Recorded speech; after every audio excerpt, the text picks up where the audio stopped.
حي على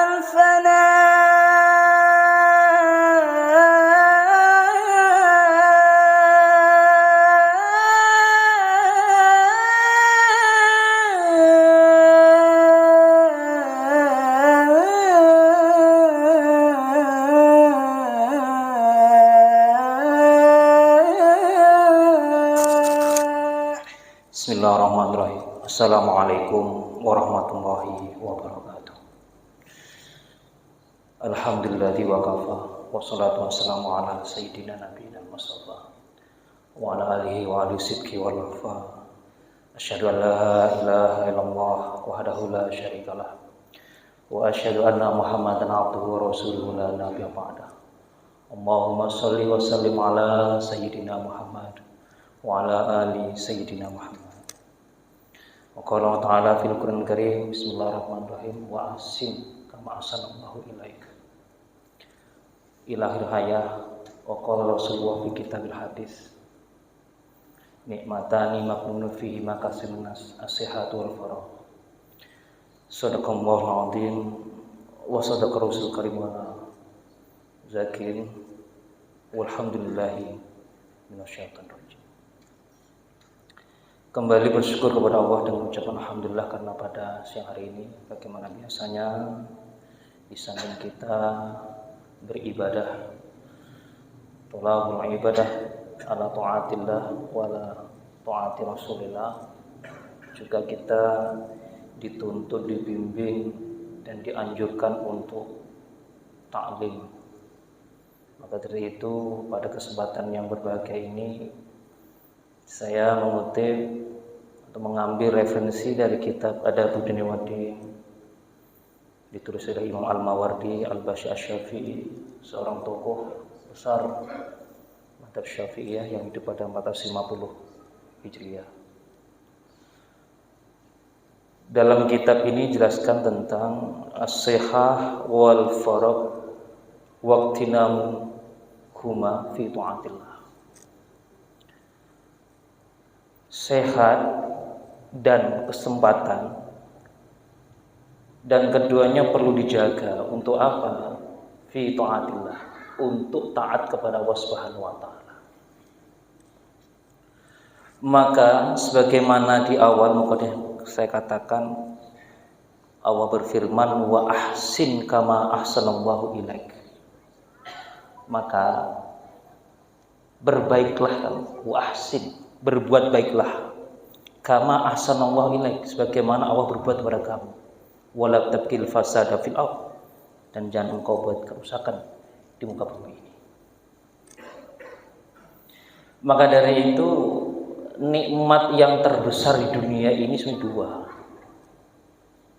Maka dalam hadis Rasulullah SAW mengatakan nikmatan maghbunun fihi makasirun nas, dua nikmat maghbunun, kebanyakan, fihima, kedua nikmat itu, kasirun nas, banyak manusia melupakan itu semua.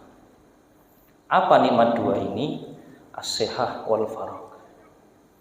Sering kita dengarkan hadis ini, dalam Bukhari ada, dalam Muslim ada juga. Sering kita dengarkan, bahkan kita tiap hari menerani ini. Namun pada kesempatan ini tentu kita mengambil qaul ulama untuk menjelaskan apa sih maksud daripada hadis ini. Jamaah rahimakumullah, fayan bagi, maka hendaknya, ya, ahsanallahu ilaik, Allah sudah sepatutnya Allah berbuat baik kepada kamu, gitu. Bitaufiqi, dengan pertolongannya, itu Allah pasti berbuat pada kita. Ala, maka hendaklah, ingat itu, tadadayya'u, engkau harus menjadikan sehat, tadayya'u sihata jismika, engkau harus menjaga sehatmu, mengawal sehatmu, harus itu. Maka itu kita dalam 2 tahun terakhir ini ikhtiar jasadiyah, ya, untuk menjaga diri kita, ya. itu kita harus kita lakukan, kata Allah. Maka hendaknya ingatlah, engkau harus jadikan sehatmu dalam dirimu sendiri. Di samping itu, di samping sehat juga dikatakan wa faraga waktika, dan jaga kesempatan waktumu. Maka di hadis yang lain mengatakan wa faragaka qabla suglik, jaga sempatmu sebelum datang sempitmu. Wa hayataka qabla mautik, jaga hidupmu sebelum datang matimu. Wa ghinaka qabla fakri, jaga kayamu sebelum datang fakir. Jamaah rahimakumullah, dan seterusnya. Ini ada 5 poin dalam hadis itu. Namun dalam kesempatan ini hadis itu secara spesifik mengatakan wasihataka qabla saqamik, jaga sehatmu sebelum datang sakit.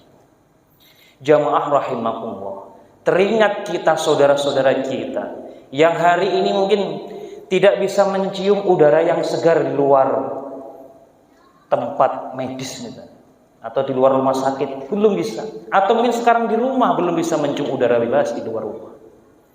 Maka dari itu kesehatan ini dalam versi Imam Al-Mawardi, di samping sehat kita jasadiyah, sehat rohaninya harus kita kawal. Bitaksiri fi ta'ati rabbika, dengan mendekatkan diri kepada Allah Subhanahu wa taala, yaitu kepada taat kepada Tuhanmu. Jadi kedua ini elemen, ketika dua ini sudah tidak sinkron lagi, maka kita tak bisa taat kepada Allah Subhanahu wa taala. Ketika kesehatannya digunakan foya-foya, kesehatan digunakan malah bermaksiat, maka tak sampailah dia taat kepada Allah Subhanahu wa taala. Wasiqati, dan sikoh, percaya, bisa libi amalika, dengan apa? Dengan apa? Perbuatanmu. Kita harus percaya dengan perbuatan kita, harus mantap dengan perbuatan kita. Kenapa? Dengan perbuatan kita itu yang akan kita kasihkan kepada Sang Ilahi Rabbi, apa yang kau lakukan ketika di dunia itu. Jamaah rahimakumullah, faj'al, maka jadikanlah al-istihad, apa? Istihad, berjuang keras, susah payah. Ghanimata sihatika, dengan cara berjihad, dengan cara menjaga kesehatan, menjaga keluarga kita biar utuh sehat semuanya. Maka sehat mahal harganya. Jamaah rahimakumullah, wal amal, dan beramal, fursata faragiga, beramal. Ayo, apa sih perintahnya? Ayo wa'mur, beri perintah untuk beramal. Beramal apa? Fursata faragiga, kesempatan. Fursah itu ada waktu sempat kita, faragika, luang kita. Silakan ketika kita diberikan kesempatan luang waktu yang panjang, sehat walafiat, waktunya kita dikasih umur yang panjang, sampai hari ini bisa kita hirup, bisa kita menikmati ibadah, bisa sholat di masjid, silahkan beramal dengan sebaik-baiknya.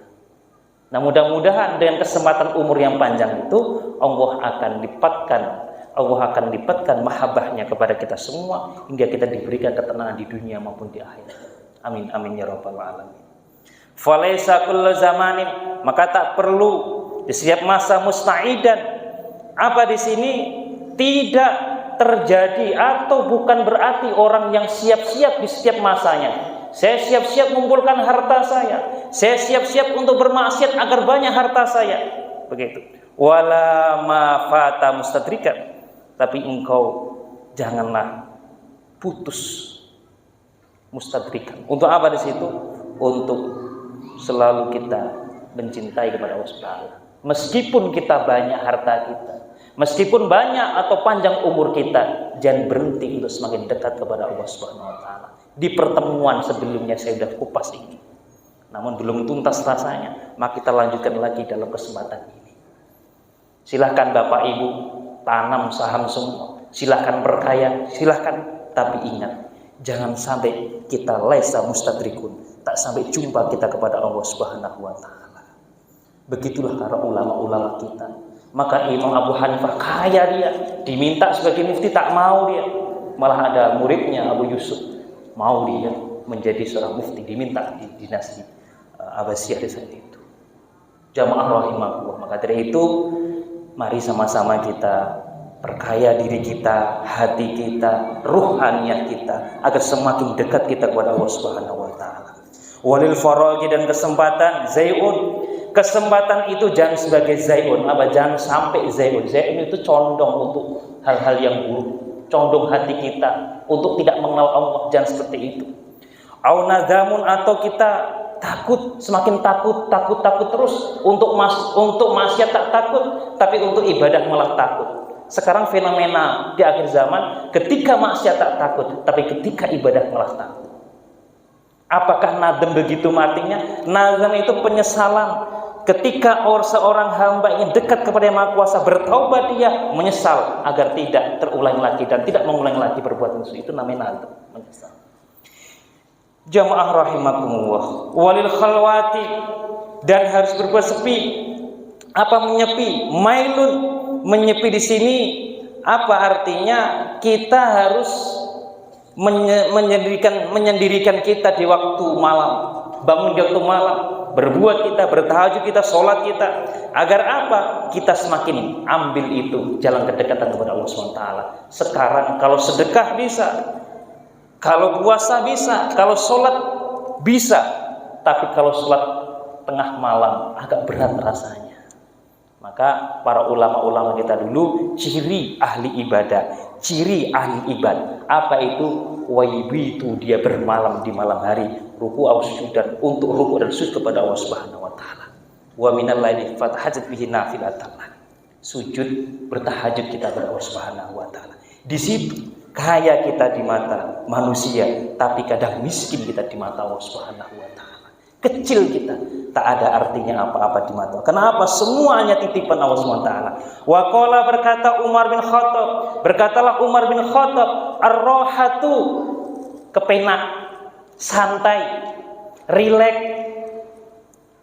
Ya, lirijali, bagi seorang laki-laki, itu apa? Ghaflatun, bisa menjadikan lupa kita.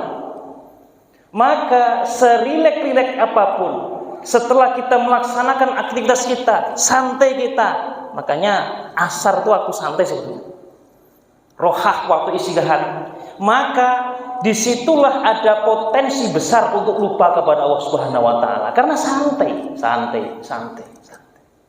Maka kesempatan sehat ketika ada waktu rileks, waktu santai, malah di sini ada potensi lupa kepada Allah Subhanahu wa taala. Walin nisa'i, bagi seorang perempuan apa? Gumlah itu apa? Nuruti syahwat. Ketika seorang perempuan di waktu santai, suatu santai, maka di situ apa kata komentar Imam Mawardi, akan terus menuruti syahwatnya orang perempuan. Kita terjadi. Coba kita lihat. Seorang suami pergi bekerja, istri tinggal sendirian main HP, kan santai. Akhirnya apa? Nurutilah syahwatnya. Ini terjadi. Dan sekarang medsos semua berkeliaran seperti itu, liar semuanya. Lihat para ibu-ibu gitu, lihat para medsos itu, termasuk anak-anak perempuan santai. Sehingga santai itu adalah santainya menurut Al-Majid katakan menuruti syahwatnya. Jamaah rahimakumullah. Nah ini kadang kita tak menyadari hal-hal semacam itu.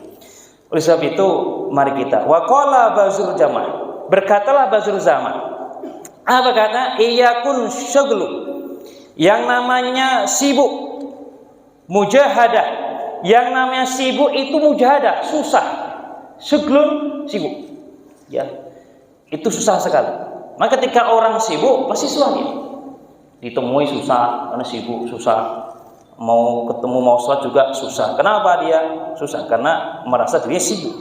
Nah sekarang yang dia sibukkan apa? Masalah agama atau masalah dunia atau ukhrawi. Kalau dia sibuknya ke masalah ke ukhrawi, insya Allah masih bisa dekat dengan Allah SWT. Dalam pernyataan Imam Mawardi dikatakan, orang yang ahli ibadah itu disuruh udkhul ilal jannah, masuk ke surga kamu. Tapi kalau orang berilmu, isfa' linnas, syafatilah manusia. Coba. Makanya orang yang ahli ilmu sama ahli ibadah, orang yang ahli ibadah sama ahli ilmu, itu masih tinggi kedudukan sama ahli ilmu. Banyak riwayat hadis mengatakan. termasuk melihat orang yang nadruka ila wajhil alimi. Pandanganmu kepada orang alim, apa itu? Khairun min alfi farasin tasaddaqta fi sabilillah. Itu lebih baik 1000 kuda engkau sedekahkan di jalan Allah Subhanahu wa taala. Jamaah rahimakumullah. Maka dari itu, alhamdulillah di masjid ini Al-Ikhlas Simpang 14 terus merutinkan, terus mendawamkan, mengistiqomahkan agar kita selalu dekat kepada Allah. Juga ada taklim-taklim semacam ini. Agar apa? Hati kita merasa tenang kepada Allah. Ketika kita setelah kerjaan ibadah ini kita bisa bekerja, beraktivitas, kembali lagi sholat, terus begitu, insya Allah kita semakin dekat kepada Allah Subhanahu wa taala. Amin amin ya rabbal alamin. Fal faragu sementara kesempatan, waktu longgar apa? Mafsadah akan buat kerusakan. Maka waktu longgar itu jaga baik-baik, jangan sampai ada kerusakan situ. Wa qala ba'dul hukama, sebagian ulama mengatakan ahli hikmah, iyyakum jauhilah wal khulwat, jauhilah ya. Apa wal khulwat? Khulwat itu bersepi sendiri, yang itu mengarah ke maksiatan. Fa inna, karena sesungguhnya khulwat itu tufsidul uqul, bisa merusak akal. Khulwat kita, menyendiri kita, berdua kita, bermaksiat maksudnya. Jadi khulwat kita dalam definisi orang tasawuf bukan kita berpacaran, bukan. Menyendiri, melakukan aktivitas pekerjaan yang itu maksiat, itu menyendiri. Maling kita menyendiri. Dia nggak diketahui sama orang lain. Itu namanya khulwat. Sehingga ketika khulwat, maksiat kepada Allah, maka inilah yang akan merusak akal sehat. Termasuk main HP. Kita aktivitas sendiri, main HP. Ketika main HP berarti menyendiri. Sendiri apa? Bermaksiat. Itulah khulwat. Khulwat yang semacam itu, kata Imam Wardi, tufsidul uqul, merusak akal sehat kita.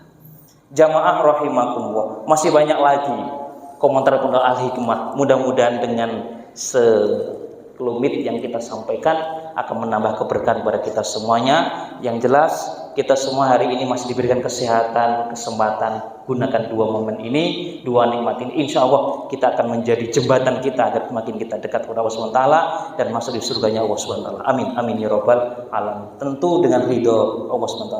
Oleh sebab itu katakan, ilahi anta maksudi wa ridho kamatlubi. Ilahi Tuhanku, ridhoka anta maksudi, engkaulah tujuanku, wa ridhoka matlubi, dan ridhomulah yang saya cari selama ini.